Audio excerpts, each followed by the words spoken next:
Байнга ядарч сулдах нь элэг мууцныг илтгэх хамгийн ихний шинж тэмдэг гэдгийг та мэдв үү? Тэгвэл та дараах шинж тэмдгүүдийн тусламжтайгаар элгээ мууцсан эсхийг мэдэх боломжтой. Байнга ядарч сулдах. Байнга ядарч сулдах нь удаан хугацаагаар үргэлжилсэн ханиадтай төстэй бөгөөд доор хаяж 6 сарын өмнөөс шинж тэмдгүүд нь илэрдэг. Үүний цаад шалтгаан нь элэг хорцонтой холбоотой.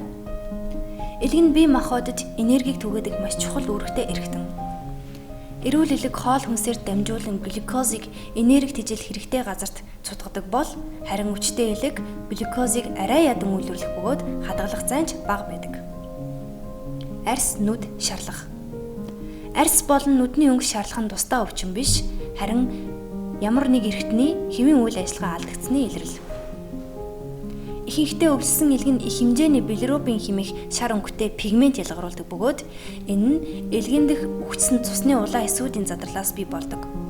Ингэснээр арьс нүд шарладаг байна. Харшил. Харшил нь элэг мутгах нэг гол шалтгаан болдог. Суцаар маш олон төрлийн бодисууд нэвтрэн орж ирэхэд тархи тэдгээрийг таньж, өвчин эсэргүүцэгч эсүүд болон харшлын эсрэг элементүүдийг чөлөөлдөг. Эрүүл элэг цусны дах хорт молекулуудыг цэвэрлэж, бие дэх харшил үүсгэгч эсүүдийн нөлөөллийг бууруулдаг. Жин нэмэх. Жил ирэх тусам хүмүүс эрүүл зөв хооллох болсон хэдий ч биеийн жин нэмэгдэх нь асуудал хэвээр байсаар байна. Харин та шалтгаан нь мэдэгдэхгүй таргалаад байгаа бол элэгнийхээ хэвийн үйл ажиллагаа алдагдсан эсэх талаар эмчтэй зөвлөх хэрэгтэй.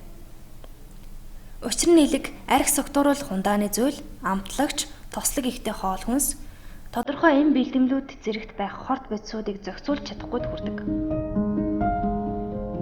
Элэгний хамгийн чухал үүрэг нь өөх тосонд байх шүүгдээгүй хорт бодисыг хоригдлуулж хадгалах юм. Хэрэв та өөрөө ачаал хит авсан элгээ цэвэрлэхгүй бол энэхүү үлдэгдэл хор таныг жингээ хасахад саад болсоор байх болно.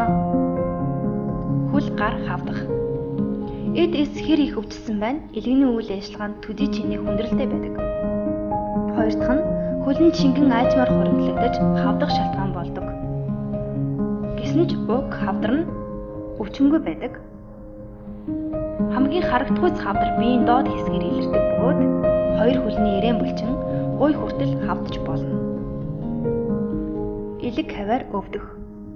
Таны хөвлийн дээд хэсгээр үргэлжлэн өвдөх шинж тэмдэг мэдэгдвэл элэг тань ямар нэгэн асуудалтай болсон байж магадгүй. Ихэвчлэн энэ хөнгөн маягийн өвдөлт байдаг ч яваандаа хүчтэй болдог. Элэг нь хорыг биеэс гадагшлуулах, биед байгаа хоол тэжээлийг шим тэжээлтэй болгон хувиргаж шүүх үүрэгтэй эрхтнийг санаарай. Хэрэв элэг тань өвчлсөн бол зөв ажиллаж чадахгүй бөгөөд хэмжээгээр томорч биед тань хорцсон шинж тэмдгүүд илэрдэг. Хэрэв таны элэг мууцсан өчүүхэн шинж анзаарагдвал сэтгэлээр унах хэрэггүй. Учир нь элэг өөрийгөө эмчлэх чадaltaй. Гагцхүү хор хөнөөлтэй амьдралын хэв маягаасаа татгалзах хэрэгтэй.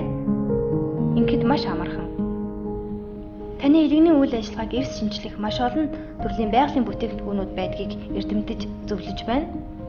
Тиймээс та одооноос эхлэн ногоон цай, нэмбэгтэй ус, байгалийн цэвэр жимс, хүнсний ногоог өдөрт тутамдаа хэрэглэж заншаарай.